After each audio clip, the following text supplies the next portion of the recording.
Hello, everyone. Welcome to the Women's International League of Peace and Freedom. We are presenting today for Domestic Violence Month on a new committee that we have formed called Domestic Prisoners of War, which is DPOW for short. And our purpose and mission, I will go ahead and begin sharing the screen.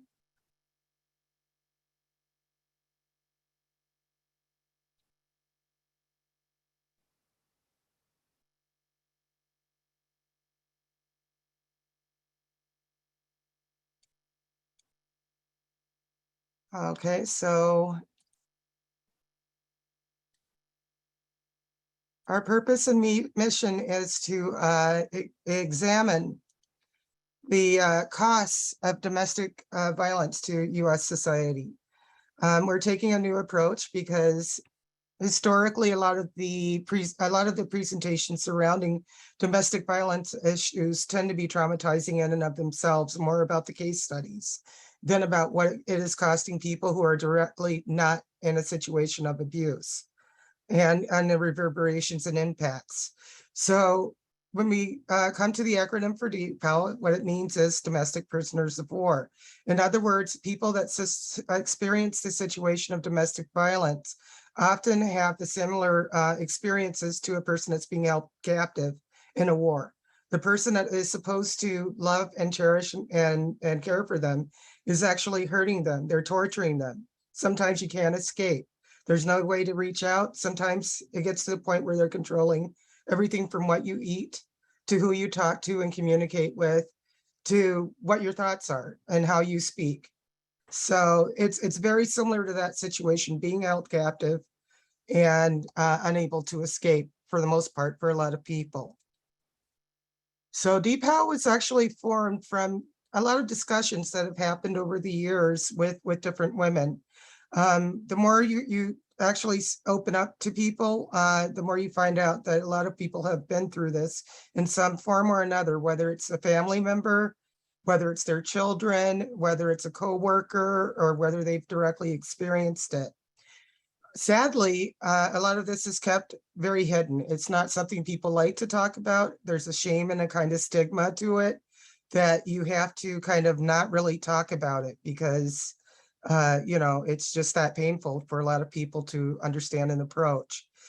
That allows the perpetrators to continue their victimization. And so our purpose is to not continue to allow this to be a hidden thing, but to address the elephant in the room in our society. We are focusing right now on the US. We are not looking internationally. There's a lot of work to do here in the US. Before we can start looking over in our neighbors' backyards. We need to mow our own. And there's won't go into detail, but there's a lot of work to do here in the US. For our presentation, our members of our committee will only use first names due to the fact that although not everyone on the committee survived domestic violence, the majority of us have. Titles are not applicable nor necessary in this discussion.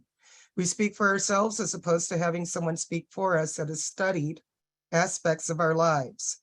Although statistics and data from researchers is very important for measurement purposes, our credentials come from experience. So once again, I just kind of briefly looked over, why are we talking about this? There are a lot of misconceptions and misperceptions out there.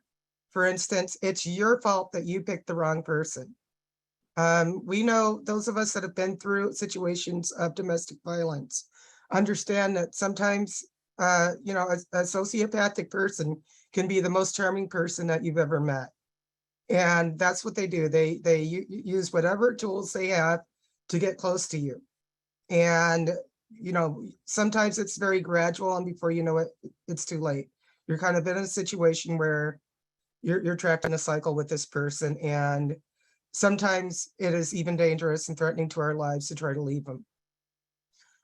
So we want to drop that ball of shame and stigma. We won't carry the cross or the burden for those that are offenders. I don't think that it's something that victims should have to carry. And I don't think anyone on this committee does, or anyone in society. But it's a lot more prevalent than we think or know. And the fact is, crime is crime, whether committed behind closed doors, by family, or by anyone else.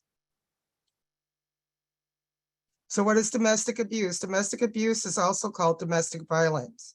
And this is from the United Nations definition, or intimate partner violence. It can be defined as a pattern of behavior in any relationship that is used to gain or maintain power and control over an intimate partner. Abuse is abuse. Abuse is physical, sexual, emotional, economic, or psychological actions or threats of actions that influence another person. This includes any behaviors that frighten, intimidate, terrorize, manipulate, hurt, humiliate, blame, injure, or wound someone. Domestic abuse can happen to anyone of any race, age, sexual orientation, religion, or gender. It can occur within a range of relationships, including couples who are married, living together, or dating. Domestic violence affects people of all socioeconomic backgrounds and education levels.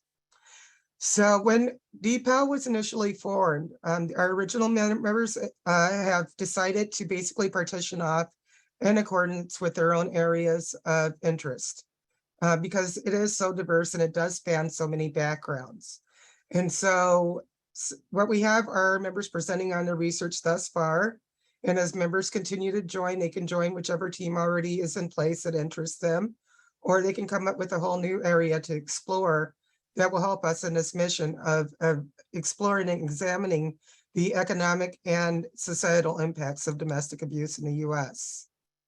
So there are other factors that need to be considered, such as loss of income to the people that are involved with this. And that could be harboring someone that needs a place to stay. It could be having to leave your job and go into hiding. It could be taking time to recover from the emotional trauma. There are issues with the prisons and legal system incarcerating people who fight back, which will be covered a little bit later. And then the cost of businesses when the workers are displaced. And we will be examining that and doing a more thorough a full-on webinar next October that explores this more in detail with guest speakers. So here we'll have a little clip of what it is that first responders have to endure. And we're not doing all 8 minutes, just 1 minute. Can you tell me exactly what's happened? A guy showed up here with his name, walked in and said he had just killed my daughter. Stay with me on the line, okay? Yeah, but what emergency? Fire, please fire ambulance. I need to be picked up by the police. I stabbed my girlfriend to death. I killed her.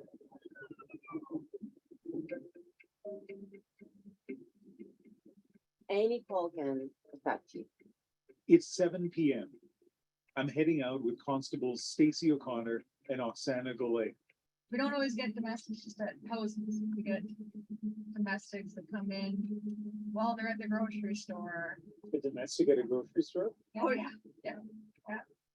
Both are veteran officers, but this happens to be their first night working together. Within a minute, family can be destroyed. Within a minute. And just as quickly, a quiet shift can turn urgent. A priority 1 call, a suicidal man. Did you call us? So where did he go? Nobody knows where he's gone. His partner is distraught, so police search the neighborhood.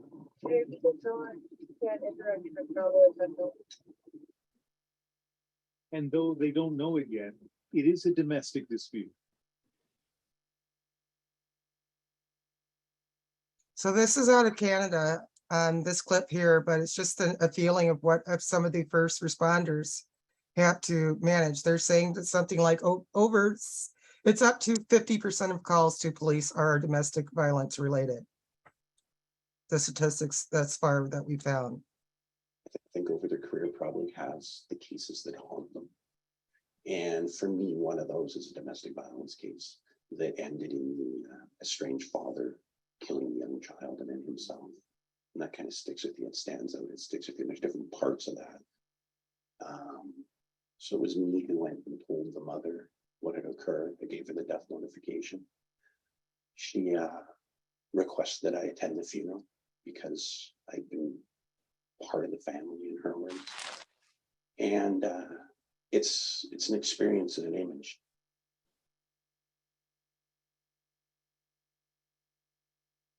So Rita is not present. I know that she actually has a presentation, and she may be having some issues with finding the link. I'm here. Oh, you're here. Okay. I was just looking for a message. Hold on. Hold on. I just lost. Really well tonight, and we're so sad.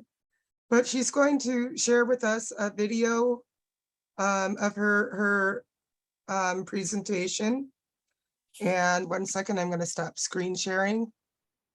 She's going to come on the camera with us, and she's going to we're going to play some background music because her voice is not really helping her today. And then I will let you know when she's there, or when we're there. Are you prepared to begin, Rita? Yes. Can you hear me? Yes. Yes. And can we all see Rita right now?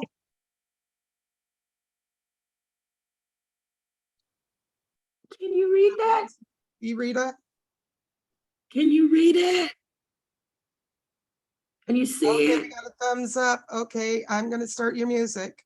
She's got to do a slide, a sign show for us because of her voice.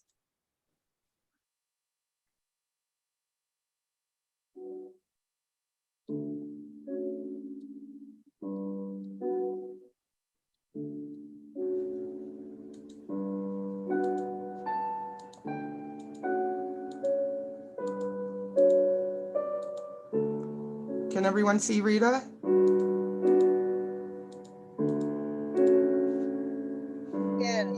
Yes.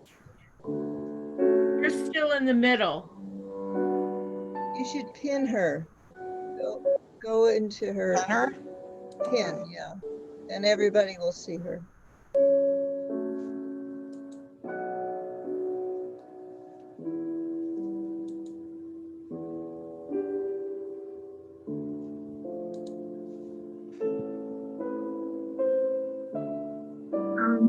And you should mute yourself so that she comes up if you just have view on. I think. Stop for a minute. Yes. Stop.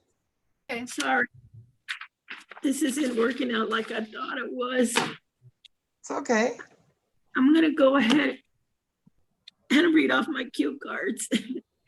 Thank you, Rita. We're so sorry that you're not feeling well. I'll explain why. Hello and good evening. I have, well, next to no voice right now. So I was trying to use the cue cards, but that creates another technical issue. This project has stirred up a lot of residual trauma in me, and my nerves are kind of shot. So please bear with me. I am a member of WILPF and the TPOW committee and the BLC and Compañeras Campesinas. WILPF, as you know, is the Women's International League for Peace and Freedom. And the DPOW is the Domestic Prisoners of War Committee. The BLC is the Black Liberation Caucus. And Compañeras Campesinas is a peer support network for rural Latina women in North Carolina and Puerto Rico. I have been a daughter, a granddaughter, a mother, a sister, an aunt, a niece, a wife. I've been a blue collar worker, pink collar worker, an actress, a talk show host, a playwright, a co-worker. I'm currently a grandmother, a friend, a community activist, a writer, or someone you passed on the street. I've been a victim and am now a survivor of child sexual abuse. My topic is effects of childhood trauma and sexual abuse and why you should care.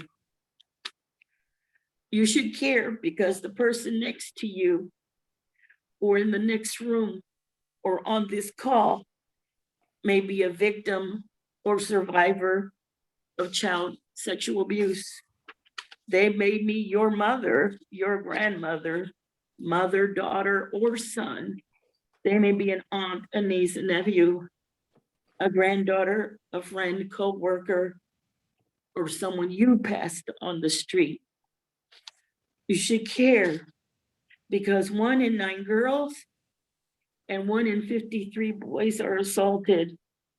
Under the age of 18, these children experience sexual abuse or assault at the hands of an adult, and it is not including those that have been abused by other children who they themselves have been abused.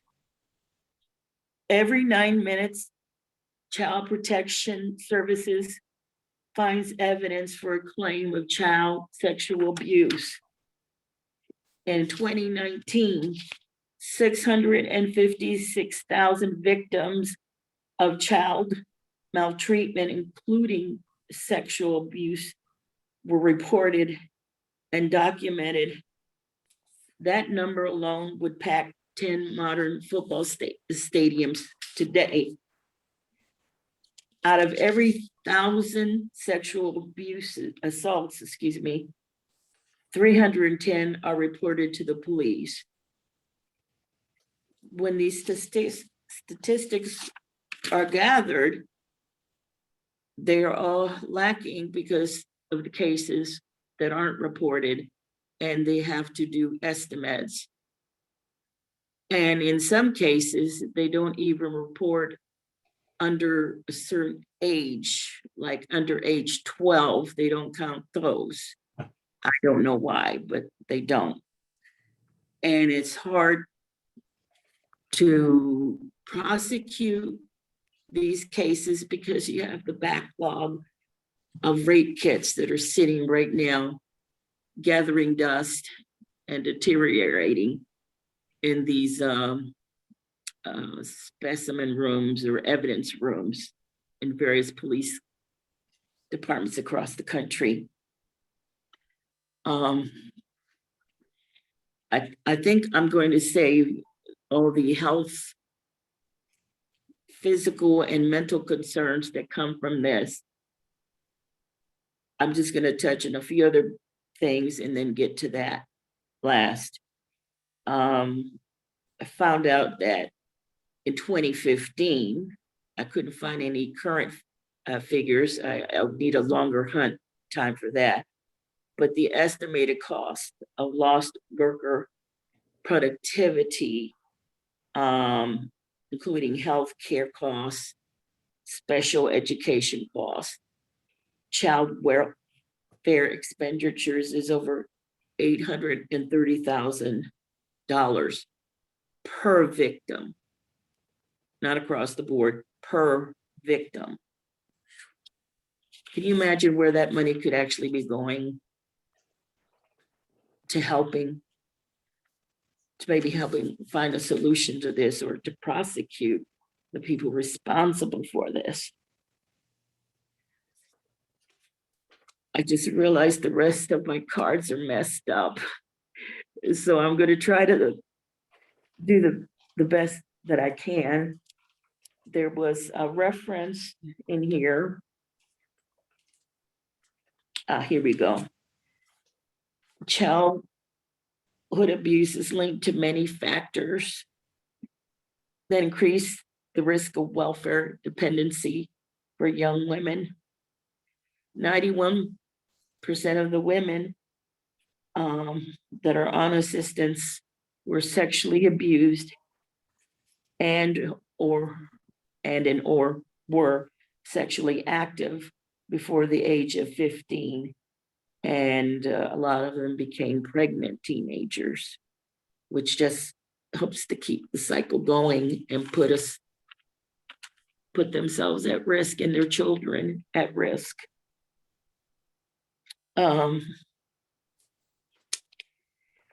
we get into those figures of the children that have been mistreated and sexually abused, and they generally, in some cases, those statistics all include all of those. They don't break it down. It said that all that money that we've spent could fund a college education for 70% of the children in the United States. That means they could fully fund a college education for 1.7 million children. And again, because of the ones that aren't reported, they're saying that some state agencies actually are under-reporting by 50%, if you can imagine those figures. If you look at it as a class size, if you have a young person in elementary school, you're talking about a quarter of the class, 25% of the class are suffering, are in pain, are in silence. I was telling Dee, I think that's another problem why my voice it started tightening up, because it is rather symbolic and subconscious or whatever that I'm having difficulties with my voice right now because I didn't have a voice to speak up. My sisters didn't have a voice to speak up. The many women that I know that we've shared and talked and have tried to work with each other and help each other and be a forum where they can feel safe and secure and not judged to talk about this issue, that they felt they had no voice. In some cases, the women told the mother, and the mother didn't believe them because it was their husband or it was their boyfriend. It was major winner in the house. So they told him, that's not true. It didn't happen. You're lying. That's why it took until adulthood for me and my sisters to actually talk about this. There are all kinds of symptoms, after effects of child abuse, symptoms that show up, behaviors that show up as a child, as an adolescent, and as an adult, and impact your whole life. But they just don't impact the individual, they impact everyone in your family, anyone you have a relationship with, your own children. You find it hard to connect with them. They have a hard time understanding you. They don't understand certain things. If you have a significant other, your partner doesn't understand. Even if you finally say, this is what happened to me, they don't know how to deal with it. They don't know how to give you the support that you need. They'll try, but they can't always help you.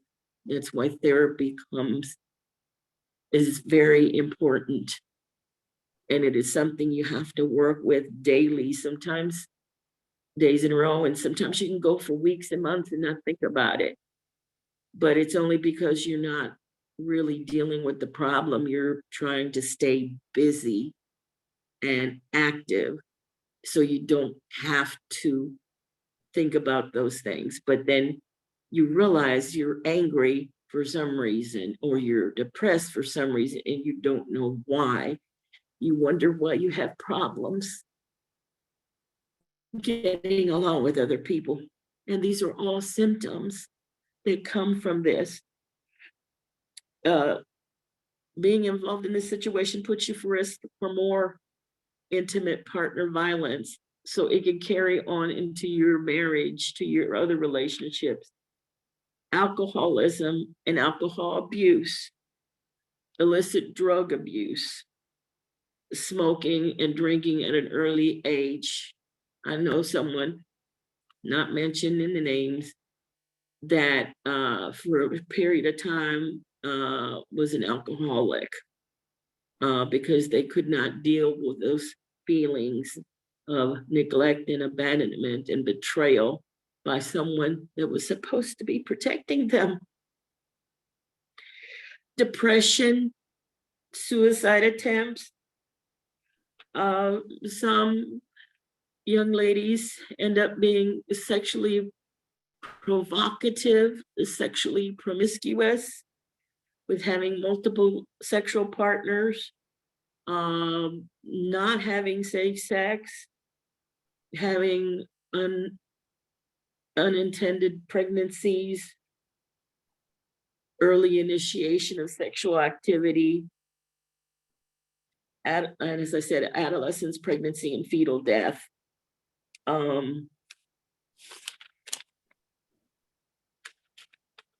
I'm not familiar with this, but it's called IHD, ischemic heart disease, chronic obstructive pulmonary diseases, liver diseases, and other related quality of life issues are tied to child abuse.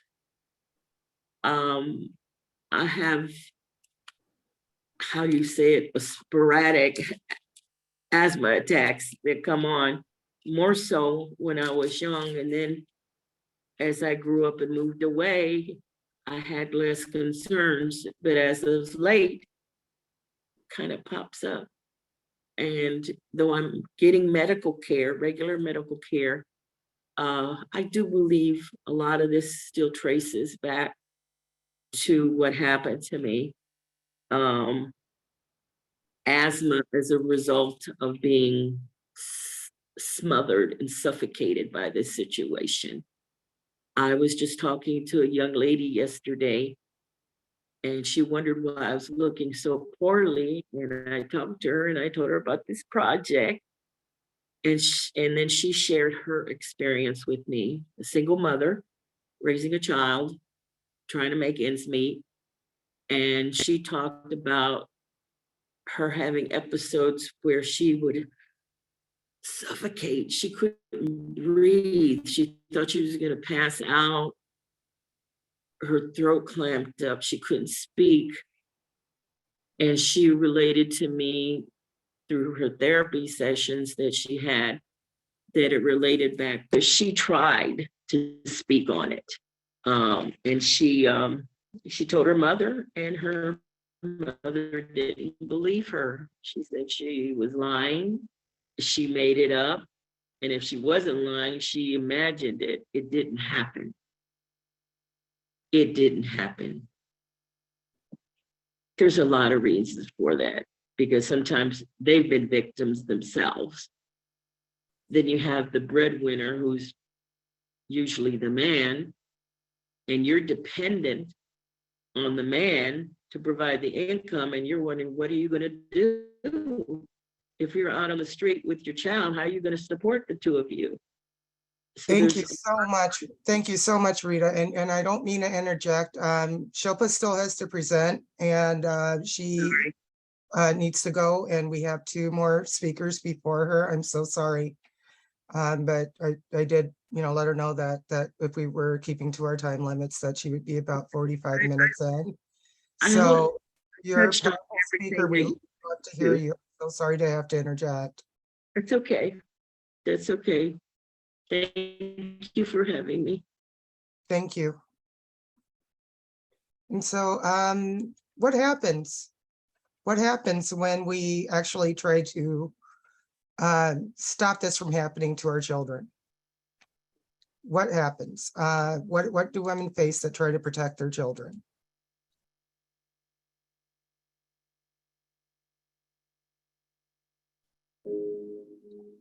I caught my ex-husband in the act of molesting my daughter. The judge didn't believe it, and she was court ordered to live with this child molester.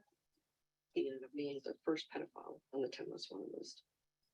The problem was much bigger than I thought. Pretty soon I was aware of hundreds of these cases. There's no other option. Get in touch with Bay Yeager. She's the one that can help. I was ready to fight a war. Here's how to disappear into phase underground. Call again. The police has got this phone tapped. Don't look at people, talk out loud, don't tell anyone where we're going. I tell them how to break the law and get a phone. They've had contacts worldwide. The FBI considered me dangerous. She had a lot of evidence. You had bounty hunters, law enforcement, death threats on a daily basis. She's not telling the whole story. The truth is more complicated. The more I found out, I got very concerned. It's not right what you're doing. Why would somebody make this up? Why is Faye on trial and none of these rapists? Of course, you don't want that to have happened to your daughter. I do believe their stories. When your firstborn is taken out of your arms and handed to someone that you know is dangerous. I'd choose being a fugitive any day.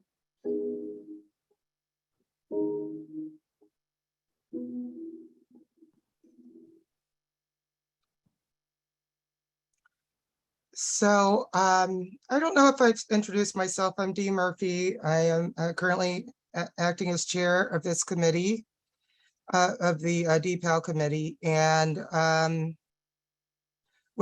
really want to encourage everyone. This just came out. It will give you a lot of enlightenment as to, if you haven't, experienced it, as to what women who are trying to protect their children from abusers have to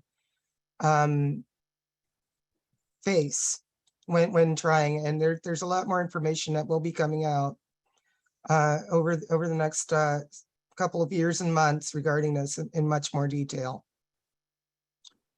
Next, we have, I'm going to go ahead and share my screen again.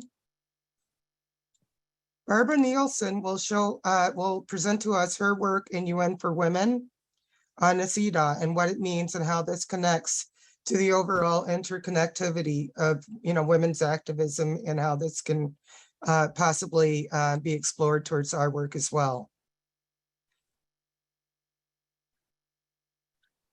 Barbara, are you there?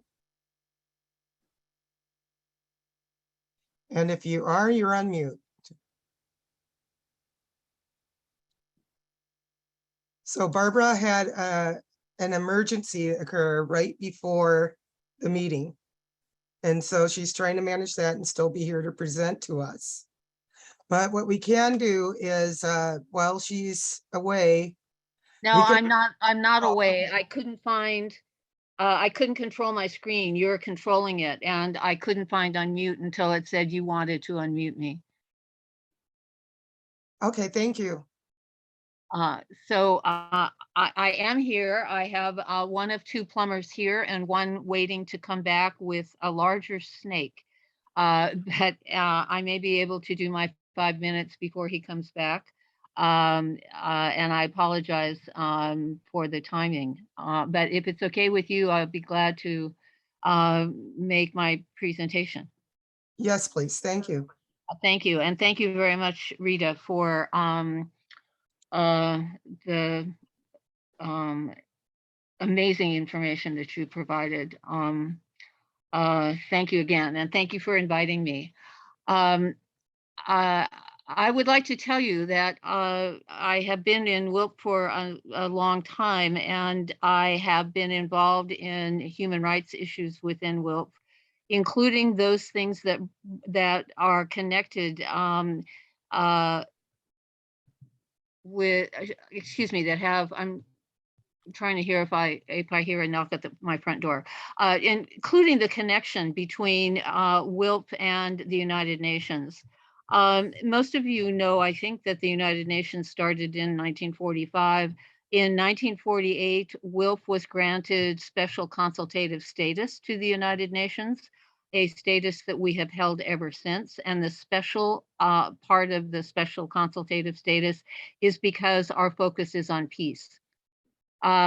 We have an amazing relationship and have had that since 1948. And we have, for those of you who may not know, WILPF is in fact an international organization. It has two main offices, one in Geneva, where the majority of our staff are, And it also has an office at the United Nations in New York. We have an office in what's called the Church Building across the street from the United Nations property itself.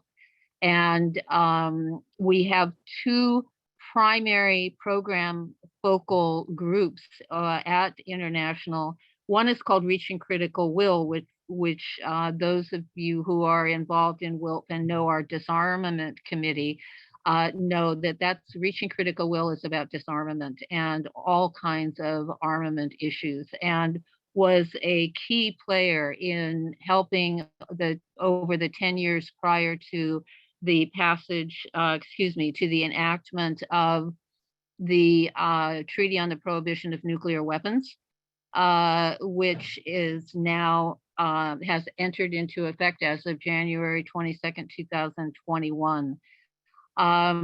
You might wonder, gee, what is WILF doing with disarmament? Well, being killed is a woman's issue.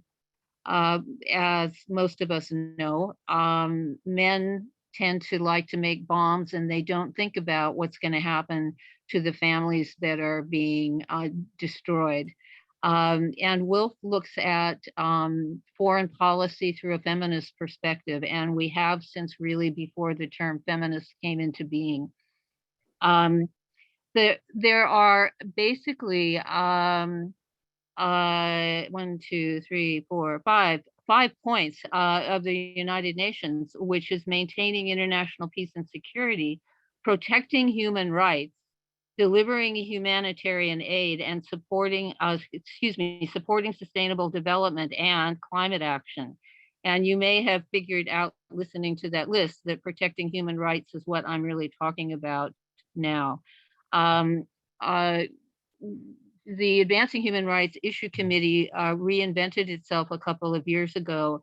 And one of the subcommittees under its umbrella now is what we're calling UN for Women, which really is being a home for all of the actions that the UN is interested in and takes action in that involve women. And one of the areas that a lot of people know about is called the Security Council Resolution 1325 and its progeny. And that is what put into effect the Women, Peace, and Security Agenda. And International WILF also has another program area called Peace Women. And Peace Women follows everything to do with the Women, Peace, and Security Agenda at the United Nations. And it also follows the Convention on the Elimination of All Forms of Discrimination Against Women, which is CEDAW. And we have had a depth and breadth in the history and research and activism of these two areas. There is also another area that is newer in some ways, and UN for Women as a subcommittee of the umbrella AHR is the home for this as well, which is the International Convention on the Elimination of Racial Discrimination, which is referred to as ICERD. And both CEDAW and ICERD have committees that work on these conventions, and they carry the same name as the convention. We are new to working on ICERD. We are hoping that we will have members who would like to work on that, and that they will know that they have a home in our subcommittee under the AHR. Which not everybody knows. That was one of the reasons I was happy to be able to speak with you. The fourth area of issues around which we have been working and that are actually part of the UN focus is anti-human trafficking. And that's a very big area, as I'm sure you know, and it affects not only human trafficking, which a lot of people think of as sex trafficking, except that a lot of it is agricultural trafficking in terms of food harvesting. It is entertainment industry trafficking. It is domestic service trafficking. All of it winds up being people who are taken against their consent and forced into servitude of one kind or another. And an area of this that a lot of people don't know about is organ trafficking. And our current program chair, Jennifer Bailey from North Carolina, has had a keen interest in organ trafficking, which is very large in many places. Um, and you could work on that, or if you know somebody who's interested in that, we have a place for you in our basket, if you will, in the UN for Women subcommittee. What about CEDAW? Well, CEDAW, the United States is in fact one of only 6 countries that has not ratified the Convention on the Elimination of Discrimination, all forms of discrimination against women. And we are in miserable company. The other countries, we signed it and then we refused to ratify it. And Madeleine Albright actually made noises saying that it would be a good thing. And the presidents she worked under weren't interested in it at all. However, we have had great impetus and initiative undertaken by a bunch of local people at the local level. So we have things in place around the United States that are CEDAW based. What are the other countries? The other countries are Iran, Palau, Somalia, and Sudan. 1, 2, 3, 4, and Tonga, excuse me. So Tonga is the 5th. What is CEDAW? It has 3 basic. I am going through my notes trying to find the things that I had highlighted, because I have a lot of information, but want to do this quickly. It is a treaty for all women's equality. It is the only international human rights treaty that focuses on women's rights and provides a universal definition of discrimination against women. So those who would discriminate on the basis of sex can no longer claim there is no clear definition that exists. It calls for action to eliminate discrimination in many areas, including politics, law, employment, education, and healthcare. And there is a lot of constructive work and activism possible for us to do.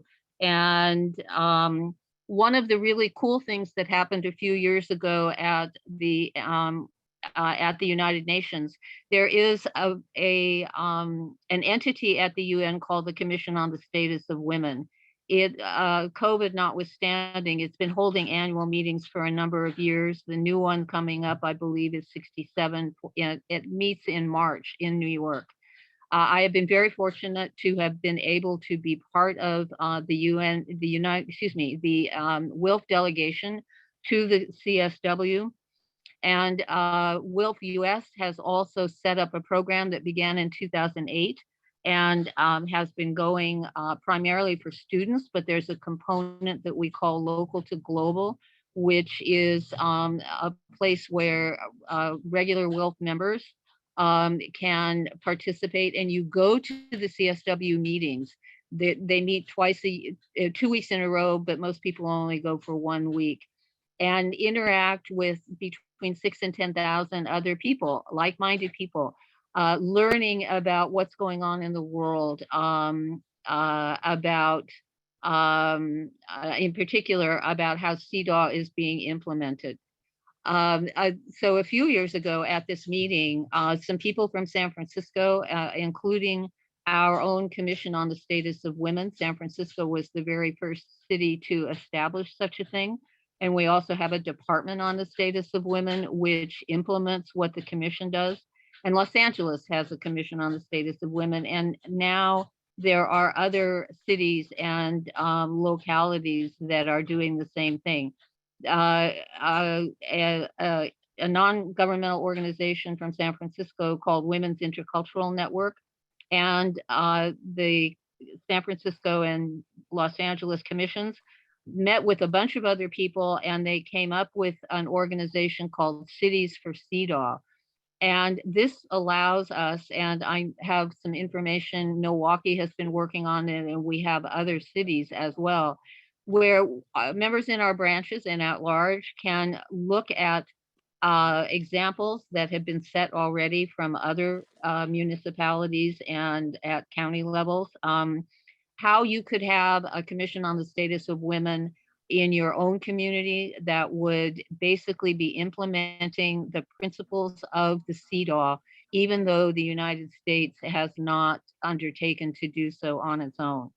And that's one of the most exciting things that I can think of. There's a lot more information about it. I want to let you know, however, about the UN Security Council Resolution 1325, because you may have heard about that too.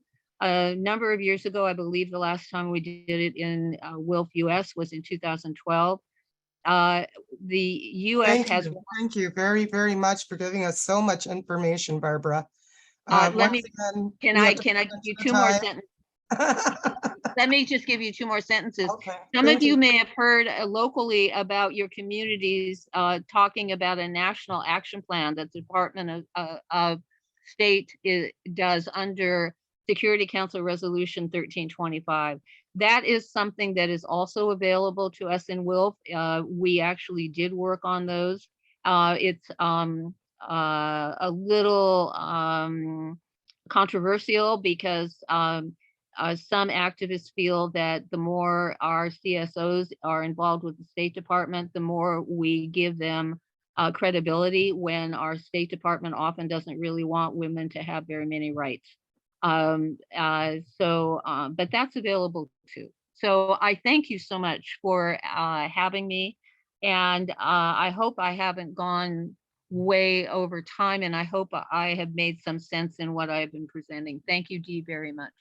Thank you so much for your contributions and your work on this, Barbara. And as everyone can see, there's a direct connection. I mean, we can't just look for the protection of women's economics and ignore a quarter.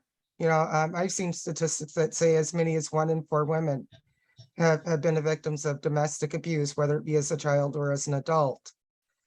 We can't leave 25% of women, and I think the statistics are actually higher, behind, while we, pursue the externals.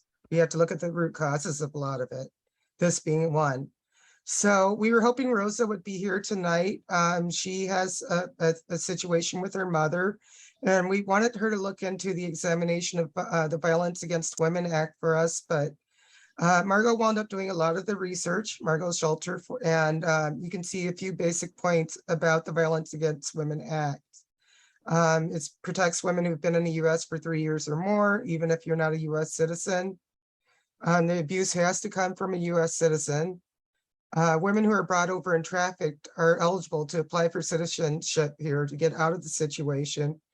Federal legislation it is federal legislation that was first enacted in 1994 that needs to be reenacted roughly every 4 years, and the latest reenactment is as of March 15, 2022, that gives the power to Indigenous nations to try non-Indigenous people guilty of violence against Indigenous women in Indigenous courts. And also gives the right for campus sexual harassment and assault to come under VAWA, being that it directly relates to the right to have an education. And next we'll have Shilpa, who is doing some research with us on domestic violence among non-English speakers, migrants, and immigrants. Okay, good evening, everybody. I think Rita set a pace of what the impacts are at a personal level and individual level. And Barbara has mentioned the CEDAW, and as Dee just mentioned the WAWA. I'm going to link up what I have to say because it links up very well with these two these two slides that we just saw.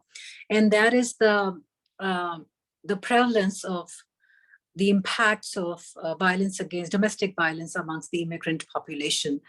Before I do that, I want to share very briefly the statistics available to us. According to the National Organization for Women, intimate partner violence impacts 1 in 3 women, but that figure rises exponentially amongst the immigrant and undocumented women. And that's where the VAWA, the Violence Against Women Act, comes into play, which is there, which is as a system, it is there for the undocumented immigrant women to reach out to without feeling scared. However, the reality is that there are so many factors that impact and why the victims of domestic violence who are immigrants, especially non-English speakers from, they could be Spanish speakers, or they could be, I'm going to talk about the South Asian immigrant women, because I originally come from India. And there are two organizations that I worked with in Texas before I moved to California. So there's a lot of jumbled up information that I threw at everybody. Let me retrace my steps a little bit. And then I will link up my little story that I have here. Well, one of my earliest works in the US when I first immigrated to here was in Texas with one of the organizations of South Asian women called Awaz, which literally means voice. And this organization, along with another organization called the Peace Initiative, both these organizations, they work with immigrant and undocumented victims of domestic violence. And I had the firsthand experience of, interacting and getting to know about about the situation, because I contributed my time as a translator. The reason for that is that a lot of these women, they speak their native language, Punjabi or Hindi, which is my native tongue from India. And I was able to translate that. So that's how I came to know. Now, the other thing that I want to mention is that before I immigrated to the US, I was for several years working with the United Nations Development Program in New Delhi in India. And when Barbara mentioned CEDAW, India happens to be one of the countries that has ratified this. Unfortunately, Barbara has already mentioned, but I was going to say US is one of the 6 countries, and with dismal company, that has not ratified. So therefore, the work of this committee becomes even more important. Mentioning why I mentioned my work with the UNDP in New Delhi in India is that we were working to implement CEDAW in India. And this was one of as a program consultant with the UNDP, this is one of the activities that I was involved in. And that's where this is looking at the situation from another point in the globe. We had women who just returned back to India from US, escaped somehow. And these were the women that were victims of domestic violence in the US, and they escaped and they had no way to go back because their husbands never filed for their paperwork. So now they were married, they returned back to India. There was a custody battle, international custody battle between kids. And these women are basically battered spouses of US citizens. And this is on the other side of the globe. So India actually came up with another law that said that if there are victims of domestic violence that were married to citizens of another country, such as the US, then there would be like a state interference. And that's where our work from the UNDP as, program folks that came into play. But anyway, I'm not going to go long into that. But what I'm trying to say is that there is a very there is a lot of ways this intersects. It's a global issue. And it's important more because US has not ratified this. And it is one of the only, I would say, democracies like in the world that hasn't done it. So if it was a dictatorial regime, it would be different, I'm sorry to say. But US is a democracy. So I think our work becomes even more important. And I think I have a minute, maybe. I'd like to point out one more study that I came across, and that is a 2017 poll. Organizations working with domestic violence survivors reported that 80% of the immigrant victims were scared to report their abuse to the police. And that's where I was saying that when I was in India, I actually met those victims who were scared to report their cases in the US. They escaped somehow, and now they have no way to go back because they are not citizens, and there's another factor that comes into play, and that is the cultural factor. The cultural factor is that in South Asian communities and so many other, strong patriarchal communities, divorce and separation is greatly looked down upon. You don't report it. You try to hide it as much as you can. And then there is another link to it. The reasons for domestic violence, this intimate partner violence that we're talking about, in the communities, it is also linked with dowry. I don't know how many of you are aware of it, but dowry is what is expected, the woman that brings into the marriage to the husband. And once they get married, then there is that pressure that such and such amount of dowry was promised and why it has not been brought in. So that is another factor which comes into play. And why this domestic violence, another reason for domestic violence. So a lot of these are also rooted in the cultural and the fact that it's a taboo. So those are other reasons. I'm happy that we have this committee, and I'm happy to contribute to it, bringing my experiences both from India and now here. So thank you all. I am complete for now.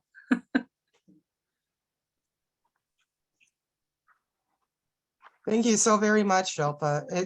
This is really important work, and I can tell you, as a person who has survived domestic abuse shelters and encountered people that had problems, intercultural problems, it's a deterrent. There are a lot of women that are suffering out there because they cannot get away from their abusers and are economically trapped and caught between societies. So thank you for doing this very important work. And so next, we will hear a presentation from another one of our members. Her name is April, and I will go ahead and screen share her presentation, which is recorded.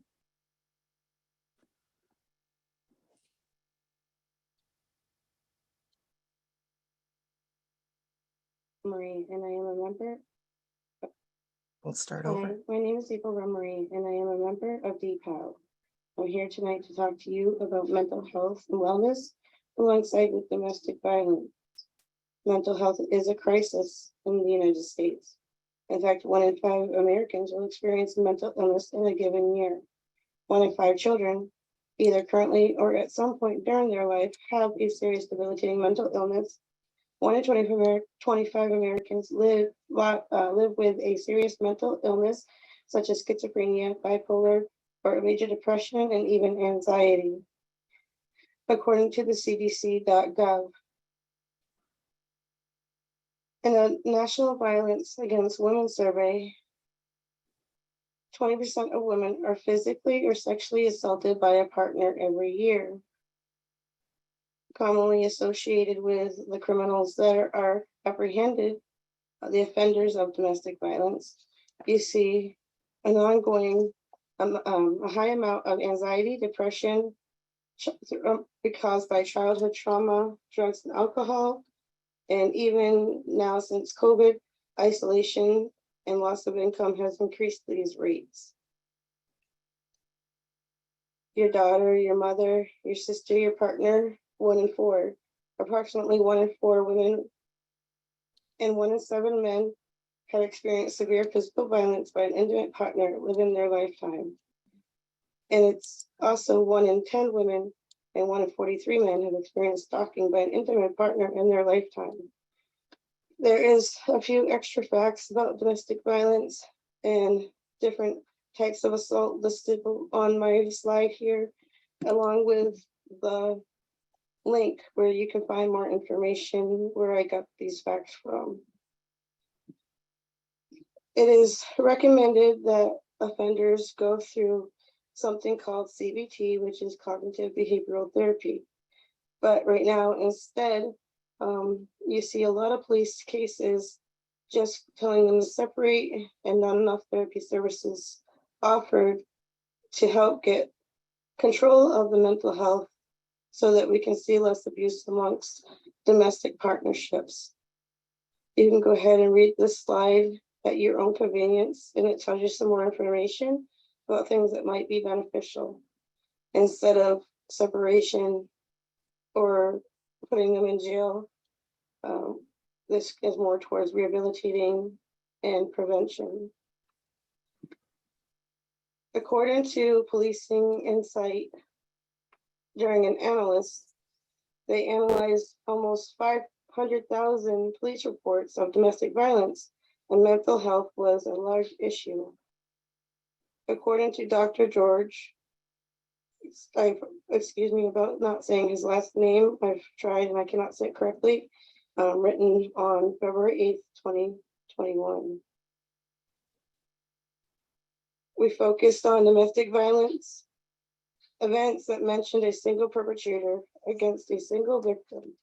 Within those identified more than 120 different mental illnesses for victims and perpetrators, and almost 65,000 police attended domestic violent events over those years. These ranged from genetic disorders, highly specific conditions, and for the victims and the perpetrators. A total of 16% of domestic violence events had at least one mention of mental illness or either the perpetrator or victim, and more than 3/4 of these events, mental illness was mentioned for the perpetrator only. 17% for the victim only, and 7% for both victim and perpetrator, according again to policinginsight.com. You can find more information there. There's a link below on my slide. And here we come to one of the most public cases that we've heard of recently, the Gabby Petito case. On August 12th, 2021, a witness reported a domestic incident that was occurring outside of Moonflower Co-op in Moab, Utah, where Laundrie had reported being seen hitting Petito, prompting the police to go after the van and to stop them on the side of the road. Now, a re-examination of the body cam footage of the police stop released on September 16th shows Laundrie making an admission about his mental health. Does Brian Laundrie have a mental health diagnosis? Well, in the body cam footage I'm going to play for you, presented by yourtango.com, Laundrie admits he was prescribed medication for anxiety but had stopped taking it. He also had admitted during his diary that he did have some regret killing Gabby Petito, but he had thought about it for a long time, but he couldn't live without her, and he ended up taking his own life also. His photo behind my slide was taken by Gabby Petito's father, and you can see up in the mountain, a lot of people have said they can see a heart on the mountain. I'm going to go ahead and play that clip for you now so you all can hear it. Anxiety, and she takes medication for it daily, and sometimes it's just not enough. Sometimes it builds up and it happens. I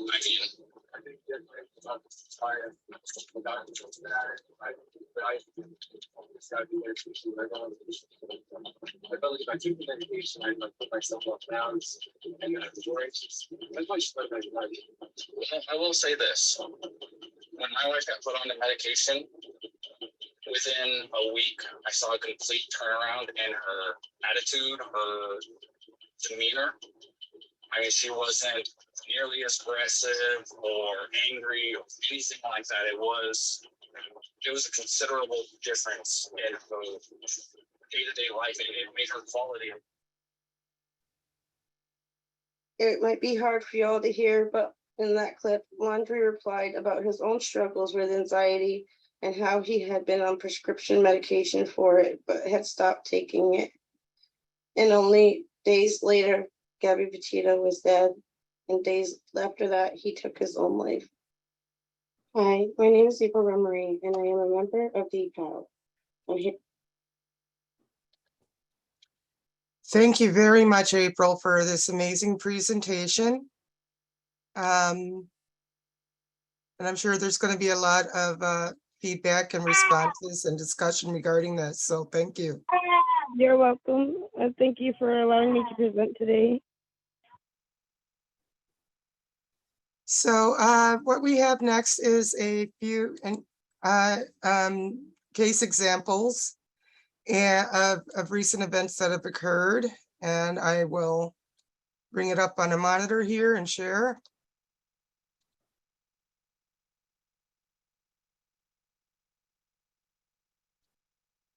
And we'll just briefly cover those.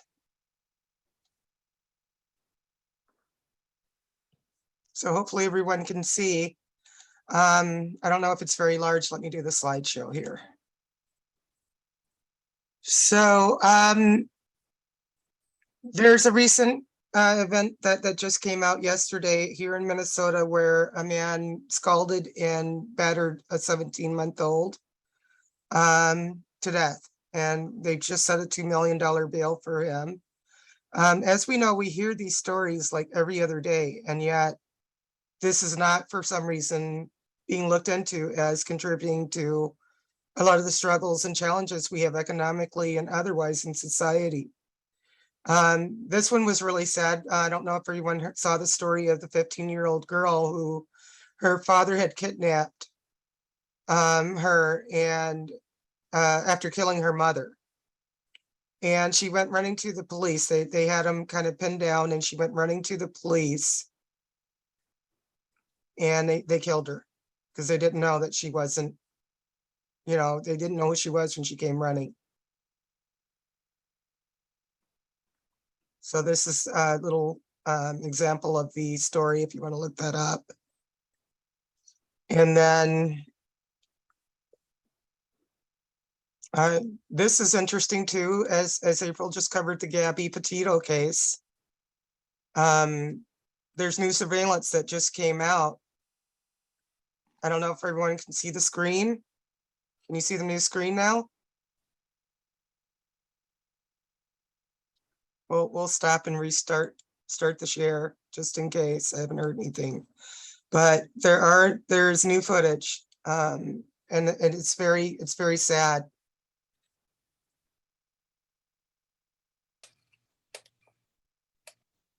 Now I've lost your screen. It was here. Lost my screen. I think I stopped sharing because I wanted to make sure that I had the proper screen up. But let's see here. So we'll start this again.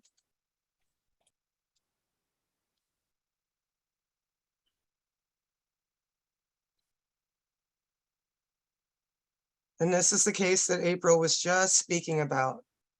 Surveillance video that shows Petito with Brian Laundrie just days before she was murdered. The video is from cameras at a Whole Foods in Jackson, Wyoming on August 27th of last year. Petito was later reported missing and found strangled to death in Grand Teton National Park. Laundrie's remains were found in Florida with a notebook containing a written confession.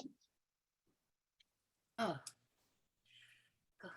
Yeah, one day it's day to day like that with people I don't, you know, that are abusers, and so that is a very important aspect of our work as well, that April is covering regarding the mental health of abusers. There's another one here that I have. I'll go back to sharing my screen. That was really made national news, and there are lots of them going on as we every other day. And so, you know, our mission is not really to get into every case, but some of them you have to see to kind of understand how deep this all resonates.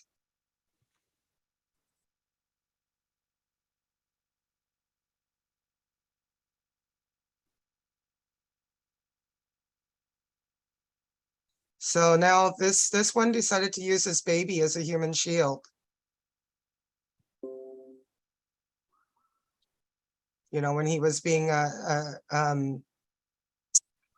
pursued for something or other, but his baby was what he picked up to defend himself with.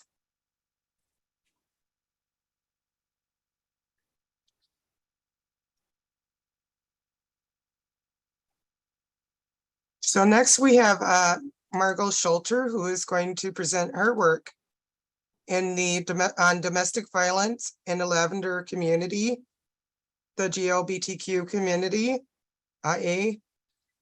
And I will go ahead and put her slide up, and Margot, you're up. Thank you, Dee. And I just very quickly like to just give credit. I'd like to thank all the presenters who preceded me, and especially to note that my sister April was responsible for the beautiful artwork that you've seen in the alert for this event. And I think it's a very beautiful logo for our committee, showing how our work ties in with the values of WILPF. And I'd like to thank my sister April for her presentation, both for her presentation and for that beautiful artwork. And my topic, I'm specifically focusing on lesbian women and domestic violence and domestic abuse. And this is just be a quick overview of it. And it's relevant to say that generally researchers agree that lesbian women are at an equal or higher risk of domestic abuse as straight women.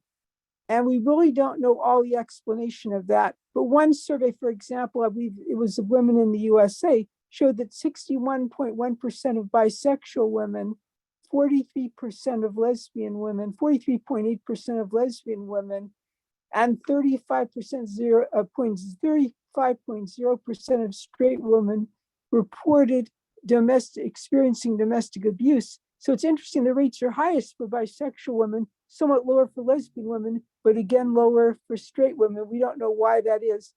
One explanation for violence within the lesbian community between lesbian women, just the stress of being a minority, of being in a marginalized group, can perhaps create the internalization of that violence and its reflection in lesbian relationships. But one estimate is that 17 to 46% of lesbian women may experience domestic abuse in lesbian relationships. And two of the abbreviations you'll see in studies, or one of the abbreviations you often see is IPV, that's intimate partner violence. And as that was discussed, the United Nations defines that in a rather wide range of situations. And it can be physical abuse, sexual abuse, which is also physical, because of course what feminists have long been saying is that rape and sexual assault are crimes of violence. Those are inherently violence, but also there's mental and emotional abuse, which plays a role. And often that's also considered part of intimate partner violence or intimate partner abuse, if we want another term. They're pretty much synonymous.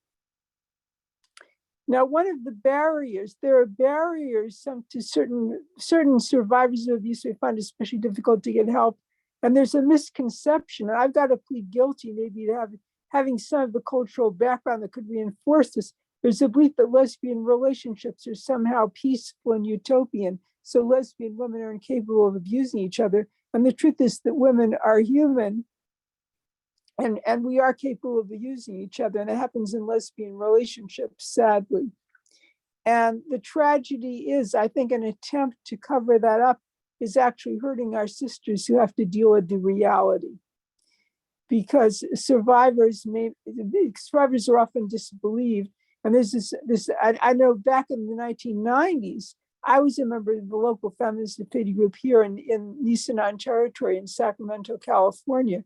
There was a local group where we had a woman who worked in a domestic violence shelter, and she specialized in lesbian domestic violence. So this has not been a mystery. It's been going on for decades and decades, but often it's denied, and we have to get out of that state of denial.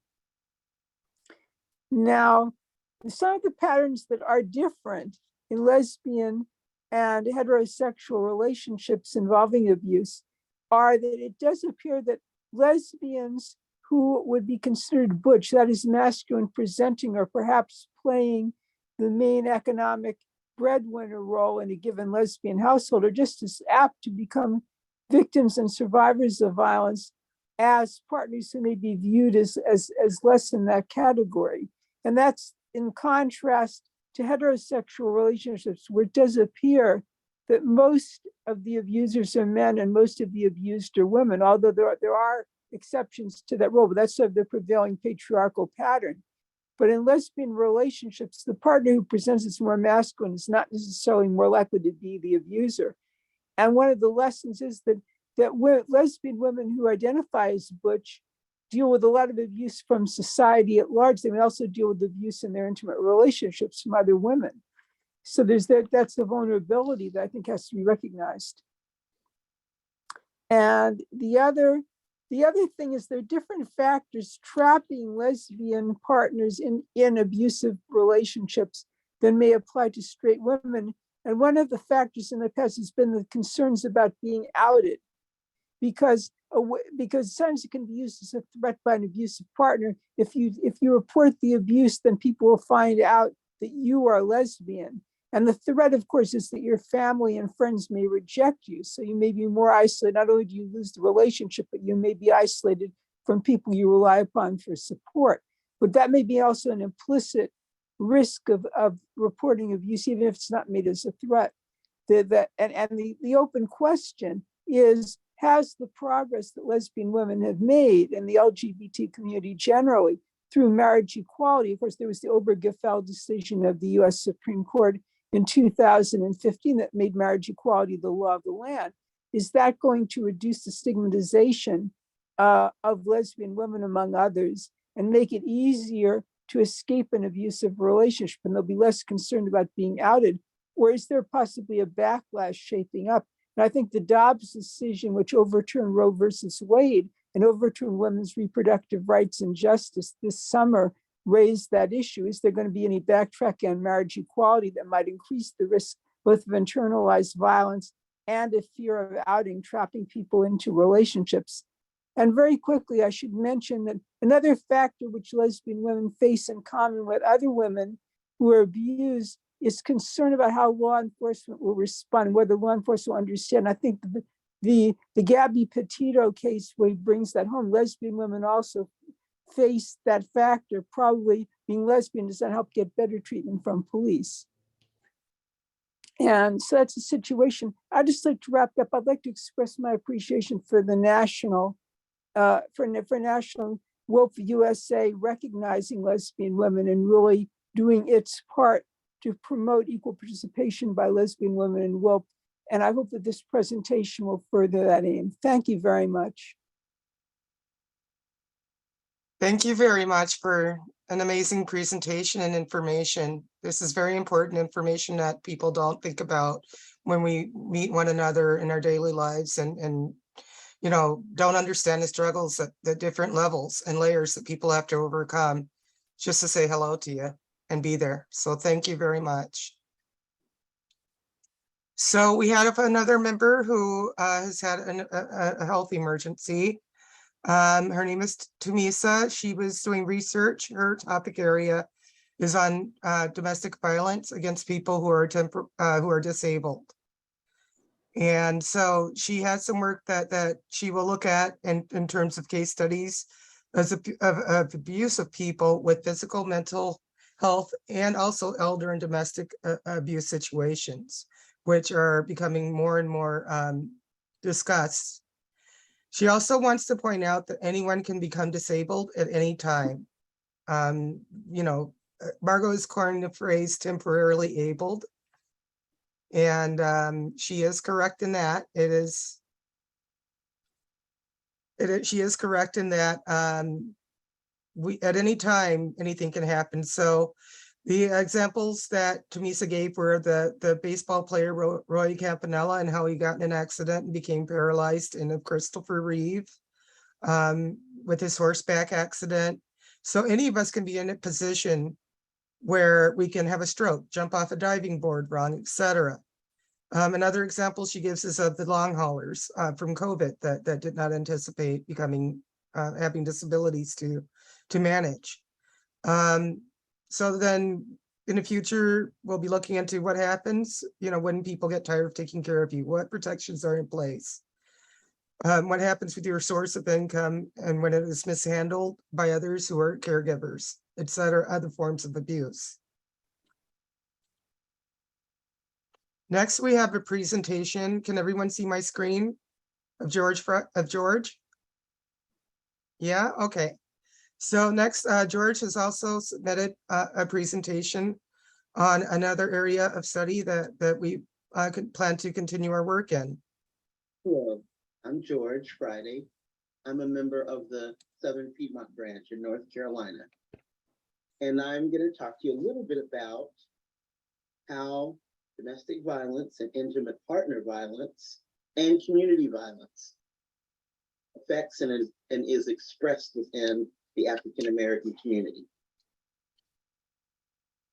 At the beginning of the 2000s in Chatham County, North Carolina, I was the project director for a program called Safe Start that had a $3.3 million federal grant from the Office of Juvenile Justice and Delinquency Prevention to help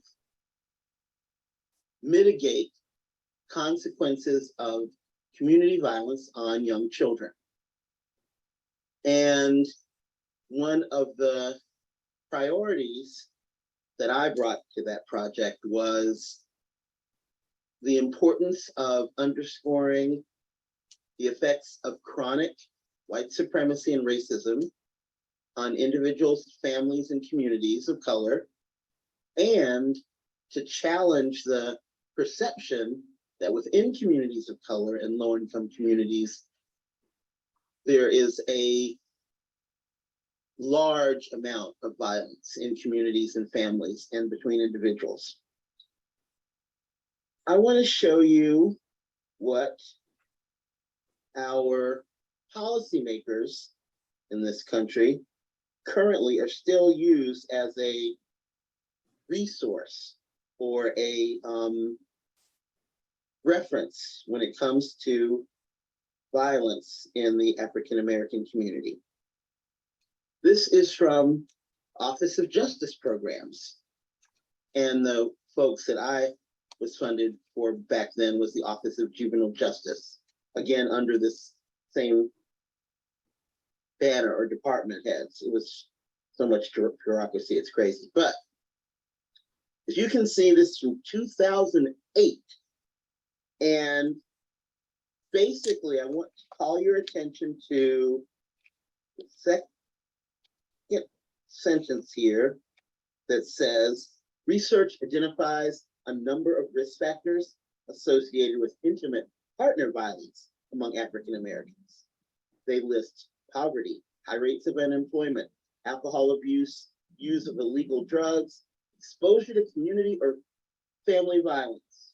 You will note they do not mention chronic racism, oppression, white supremacy. No, this is 2008. And unfortunately, these are the people that set policies, that set priorities. And one of the biggest dangers that happens to all people who experience partner violence is risk of child protection services taking custody of children or putting children in foster care. One of the things we were able to change in the project that I was part of was policies that the DSS would use to determine abuse or neglect. And that's important because often people who have fewer resources, it may look like they're not meeting the needs of their families, but that's a misconception.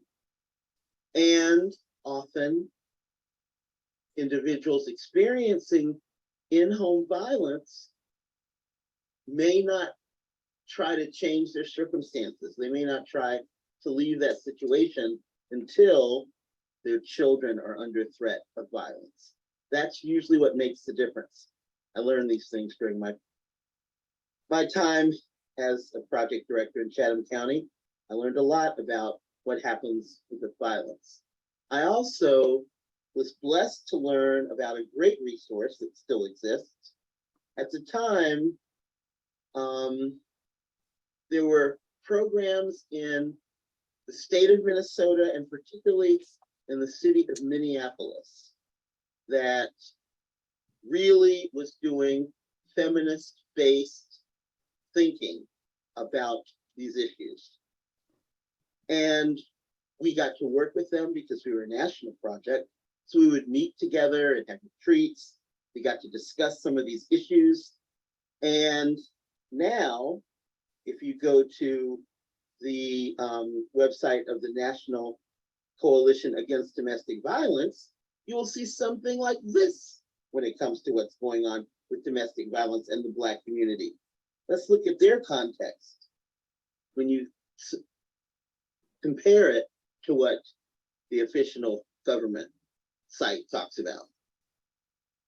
Due to systemic racism, racist policies, and racist societal structures, both Black men and Black women experience intimate partner violence at a disproportionately high rate. But they're putting this in context. So yes, there is violence in African American and people of color communities that affects a larger part of that population.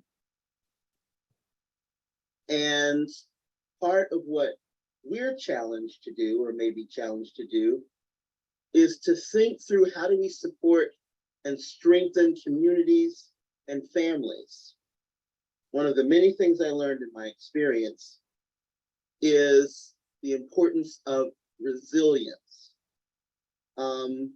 That first site I showed y'all, the Office of Justice Programs, mentioned risk factors like poverty and high unemployment. There are also protective factors that exist. And protective factors exist for individuals, children, adults, males, females, and communities.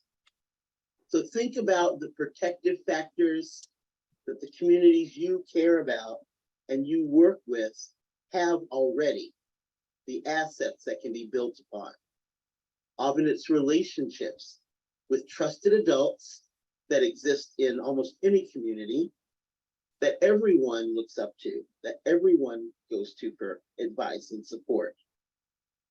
And increasing the number of those kind of individuals so that more people step forward to offer support, guidance, care without deep criticism, and accountability without shame or blame. And then you've got an asset for your community to help protect communities, families, children, and individuals from any kind of violence. I hope all goes well. Thank you. So George could not be here today. She is obviously, anyone who knows George knows that she's got her hands in a lot of different places. And we are very grateful to her for her presentation and for being a part of DPAL with us. Moving on to the next, I'm just gonna briefly cover a couple of slides that we had because we're kind of over time and want to have enough time for discussion. So I'll go back to sharing. Margot shared a really amazing quote from Bell Hooks with us, and I'll just leave it up on the screen for about 10 seconds. And if anyone wants to replay the video and wants to see the quote in full, they can do so. So I'll leave it up so everyone can read it. And can freeze it and pause it there and read it.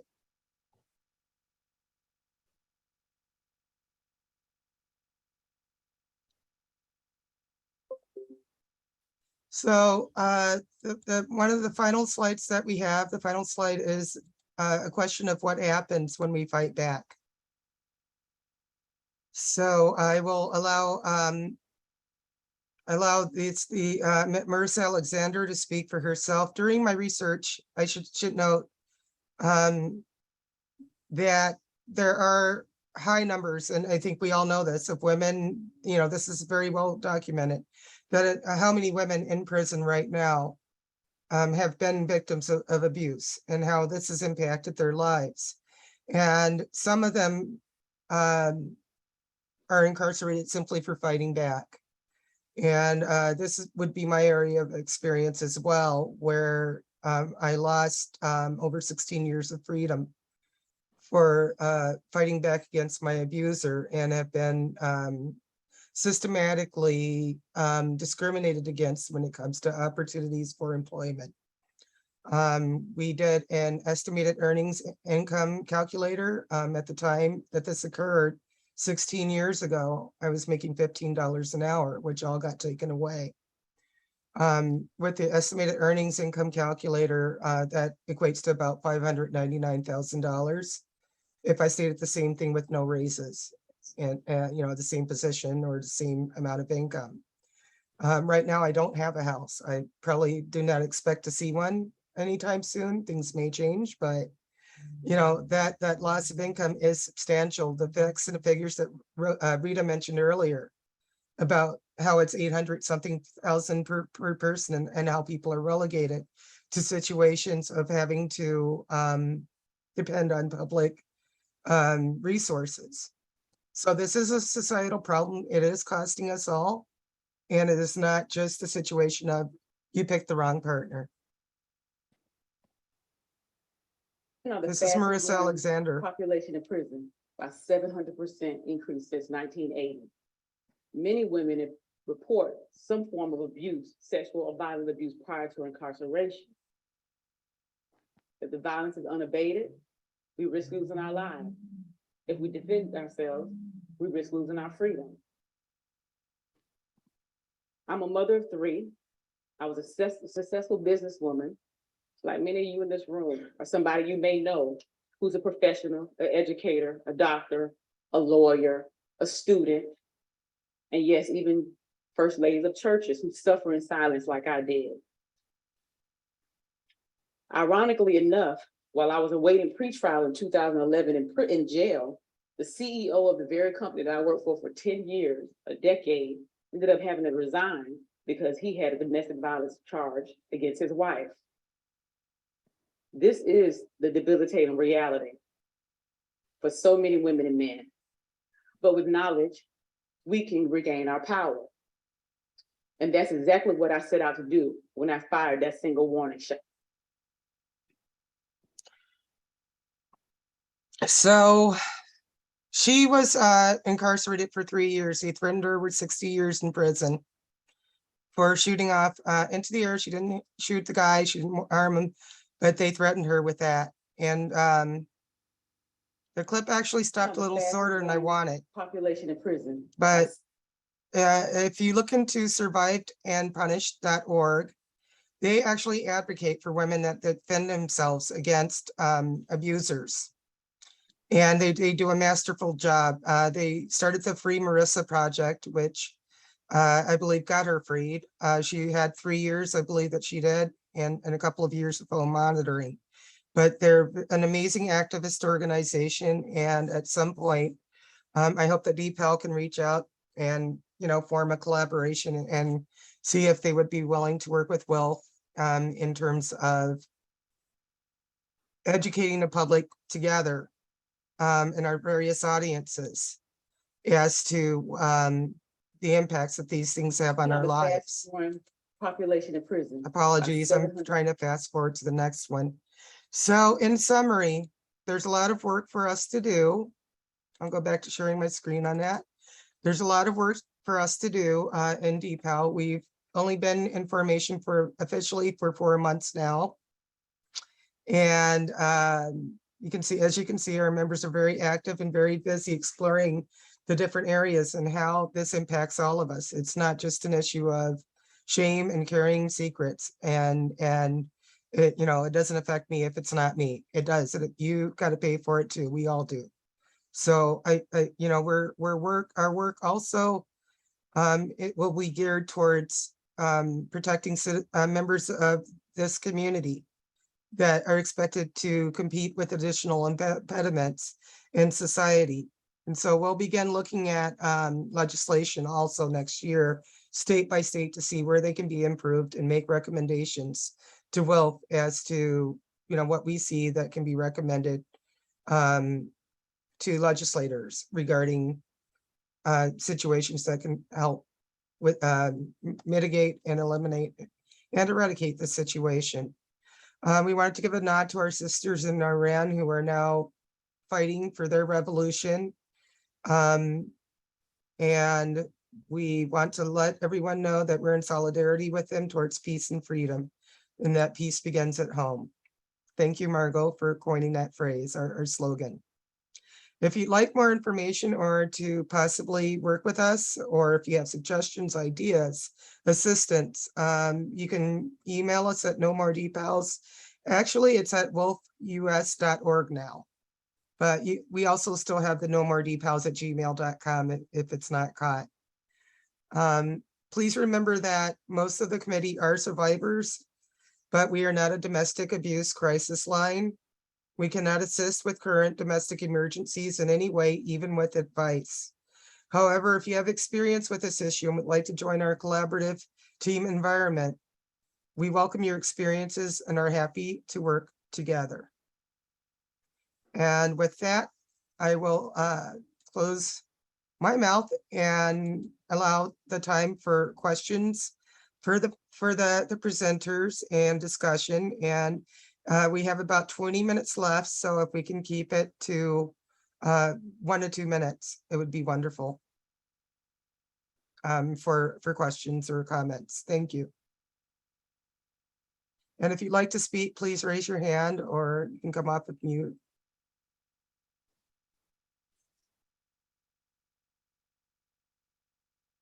And if you are speaking and you're on mute, you may not realize it. Nielsen for the stack. Hi, Barbara. Hi. I am so impressed and moved by the information everyone has presented. What I'm about to say may seem weird, but I offer a standing ovation to the meeting and to the work being done and to the information being shared. It's so liberating and so empowering to learn that exists, but people are doing things about it. And I think we could use CEDAW in local communities to gain a lot more rights for women in particular who are being abused by the system for having been abused. And the San Francisco Commission on the Status of Women has been the key player in a collaborative for a number of years on human trafficking, anti-human trafficking. And part of that is that the strength that they get from the provisions in San Francisco on women's equality. And I'm sure we are not the only community who has begun using CEDAW that way locally, even if we're not calling it that. But that did occur to me as I was listening, that perhaps we can start looking at CEDAW as an ally locally, because if your local entity passes something, then that has local authority, even if the US hasn't done anything on a national basis yet. So I thank you so much for reaching out and inviting me, and thank you everybody for sharing. And I'm going to stop talking now. Thank you. And thank you so very much, Barbara. And that's what we're hoping to do too, as well as work with other committees towards really expanding the reach of VAWA and CEDAW. I can tell you another part of my presentation that was not included is there is a law in Minnesota that if you report abuse and you have a child under the age of 18 in your home, that there is a thing called mandated reporters where the police automatically report your situation, whatever you report to them, to the local domestic abuse shelter. The local domestic abuse shelter is mandated to report to child protection. So now you have a situation where you've got child protection on your case, you're trying to escape an abusive situation, and you can't really leave, necessarily. And so a lot of times they'll come and say, well, you either get out of this situation or we'll take your children, even in cases where the children are not being harmed directly. Even, yes, there is harm with witnessing or overhearing things, but It's a very tenuous situation. And in my situation, I never reported what happened because I didn't want my child taken away. I was waking up, having been doused in rubbing alcohol with someone standing over me with a lighter, waking up with a knife to my throat, being choked and strangled from behind. I couldn't sleep. I had been on about 5 days of sleep deprivation at the time of what happened with me, yet I didn't have money for an attorney. And I went through 4 public defenders who were all pregnant. And the 4th one had a wife who was pregnant. And it turns out, I found out that he was married to the 2nd one. So as a poor woman of color, my life, my career, the fact that I had no criminal history whatsoever and have not had one since was irrelevant to the situation, because I couldn't provide evidence of the abuse because I didn't want my child taken away. So there are so many different aspects to this. And I hope that we'll be able to continue this work in that vein, incorporating some of the structures that are already set into place. And I see your hand. Hi, Cricket Jane. Okay. That story that you just shared, Dee, sort of moved me away from what I was sort of thinking about and was going to ask. So let me do the asking very quickly. I believe the person whose work I couldn't read at all on the screen was April. And I'm wondering if that could be, somehow put out as a document, in other words, sent to us, because I couldn't read it at all. And so I couldn't take a screenshot of it. But what I think I'm feeling really strongly now, I agree with what Barbara said about how moving this entire thing has been, and really want to thank you for everybody who has spoken either about personal things or things that you have learned, but I know you were touched by. If I'm touched by it and you're a victim and you're learning new things, it has to be even harder. So I want to thank you for doing the research, each of you, and for bringing to us things that we might have suspected but didn't really know. I'm really impressed. Thank you. Thank you very much, Jane. Thank you for your feedback on this. It's very encouraging to those of us doing the work. I will tell you, without mentioning names, that we have had members of the committee that have been triggered so badly that weren't anticipating, thought they had recovered, went to do the research, and it brought it all back. And so some have gotten ill. It's not pretty stuff. But unless we address it, it's going to continue to fester and be a cancer in our society. And are there any other questions, comments, suggestions? I have another point while we're waiting for people to, sort of surface enough to be able to say, God, how do I put this into a question? One of the things I was curious about, you have representatives clearly from various parts of the country. And I know that this group has only been around, we've only been a committee of WILPF for, I think you said 4 months. But how, and you have what to me makes sense as a rule, which is, I don't know if it's a rule, but the idea that you don't want to be seen as a support group for people who are going through things right now. That's not your skill or perhaps your energy level. And yet, I'm sure you want to be open to others who are victims or who have been victims. Can you just talk a little bit about how you're thinking you will exist in the community, so that if I know people, I know kind of what the ground rules are? And pardon my language, I just don't know how to describe what I'm asking. Yeah. So we, in the committee that work together, we are there for one another in solidarity and support. And there's also a confidentiality rule that we have, that discussions that occur in our meetings are not to be shared outside of the meeting for that very reason.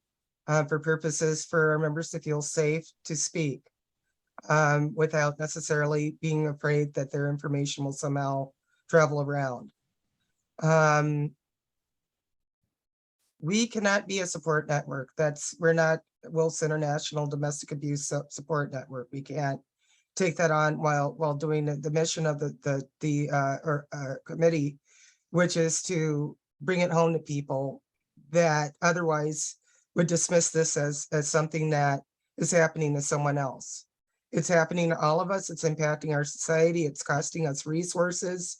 It's stunting contributions from people, these little kids that are being beaten grow up into people, and they could be brilliant people. We could be losing our next president, our next, Nobel Peace Prize winner, because in today's society, women and children are devalued. And so when we're allowed to function at our highest potential, and when there's more measures put in place that will protect us that have gone through trauma, and not just kind of like throw us to the wolves and say, go get it, go fend for yourself, and also when the people that serially perpetrate abuse are actually kind of more integratively dealt with, whether it be their, more focus on their mental health, or whether it be, incarceration or whatever it needs to be. The 2 or 3 months, for hitting someone, then they're out. And I know of a situation where a guy just went from woman to woman to woman, abusing them, and they all kept quiet. They all kept quiet. They all kept it to themselves. They just distanced themselves from him, instead of reaching out to one another as sisters and saying, hey, look, you might want to watch out, and there's that other factor there. There are more dynamics there. So the mission is to explore the costs to society economically and socially. We cannot necessarily be doing psychotherapy with people while we're doing this. There is a national domestic abuse hotline that's out there, easily Googled, and that's the number that many of us have had to call to find a local shelter where we can get help. But at some point, we will have a discussion on shelters, because not every shelter is a good place. There are shelters out there that within the shelters, there's abuse of women. And that's another area that we will also be discussing at some point in time. Have I answered your question, Jane? Well enough for now. I think maybe it would be helpful for you, with all the dozens of other issues you're looking at, to put together for the committee to put out to WILPF and to others, kind of some activities or goals and a statement about who you are and who you are not. Because I think in your case, that's much more important than in some of the other committees. The very things you were just talking about, being support to each other about, so, the whole, you understand what I'm saying. But have information. I think all of us who listened, who were, and kind of want to be able to contribute in ways as things come along, but I want to know what your guidelines are, what your goals, maybe some activities or goals, Thank you very much, Jane. That's a wonderful suggestion, and I know that everyone in the committee's heard it. So this will be a topic in future meetings. One of our monthly meetings, we'll begin laying out plans for that. Thank you. And it should say since July, August, September, October. So now we're actually 3 months officially, but thank you very much. We have a lot of work on our shoulders, and I think this is an amazing committee thus far, and we're up to it. Hi, Jean. Hi, yes. I just went online to look up cities for CEDAW, and I thought, well, maybe I can make Burlington, Vermont one of these cities. But I just tried to send the email out, and it said, email failed to send your message, try later, contact administrator. So anyways, oh, keep trying, but all of this is kind of overwhelming at times. Oh, no. So Barbara Nielsen is the chair of the UN for Women Committee that is Okay, most of the work on CDOT. okay, And if you have, I'm guessing that as a WILF member, you've probably run across her email a time or two. right. Okay, I'll watch for that for Barbara Nielsen. All righty. Okay. And our email Let me address write that down. PALS, no more domestic prisoner support, so no more DPALS Uh-huh. at WILPFUS.org. Oh, dear. No more. And I'll put that in the chat. Yeah, that would help. Okay. No more DPALS.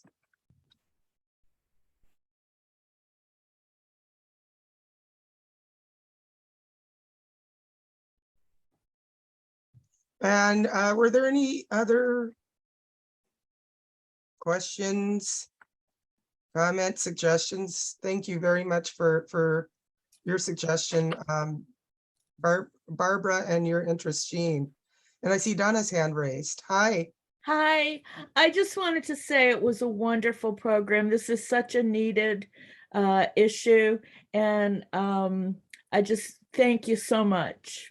It's been a great night. Thank you. Thank you very much. Thank you very much, Donna. And we'll welcome you back. Donna has, if everyone, has had experience working with institutions that manage this topic. So whenever you have a moment, I know as the Advancing Human Rights Chair, Okay, a lot on your plate, but we'll be happy to see you again. thank you. You're welcome. Thank you. And not seeing any hands, if there were further comments, suggestions, questions, would be very much appreciated. I wanted to also thank Margot for thanking April. April has really put in, she is managing a lot on her plate, and she's put in numerous hours helping us to design graphics. We tend to be a little bit more independent as survivors. I know that as a committee, we could probably access a graphic designer, but she likes to do her own homemade work, and she does a great job. There are a couple of graphics that we inserted that she has found online, which will be credited in the description of the video. So, and on our resource list. So in close, if there's nothing else that anyone wants to say, we'll close with one of a very calming kind of group. Excuse me, Dee, before you do, Yes. because I don't want to interrupt once you do that. I realize the other question in my mind is, will you have a page on the WILF website? Okay, Yes, we will. And we wanted to record this first so that we could attach it. okay, thank you. You're welcome. And so we'll go ahead and close. Let me see if I can share my screen. Partial resource list here, and we'll close with the group La Luz on the beach. And it reminds us very much of the peace and the tranquility that we find when we survive and move on.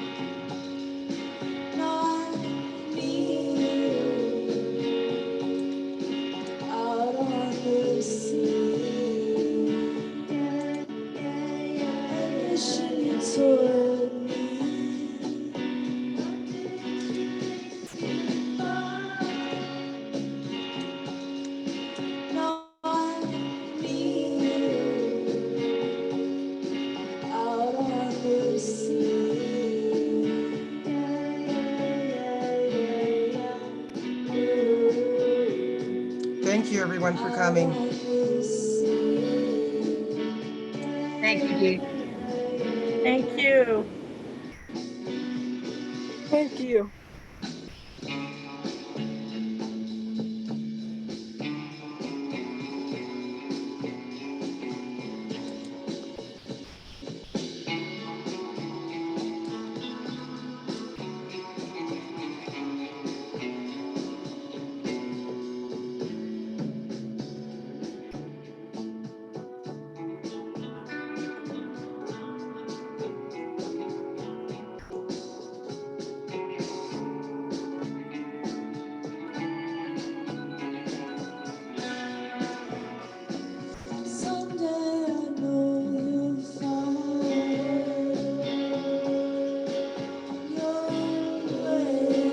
and supporting our work.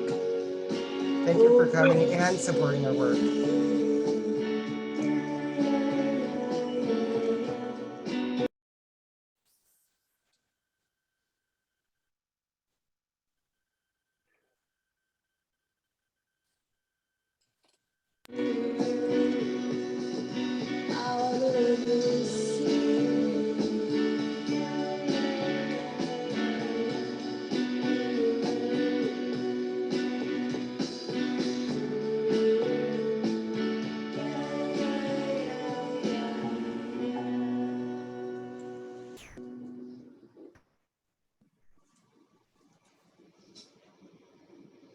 Good night, everyone.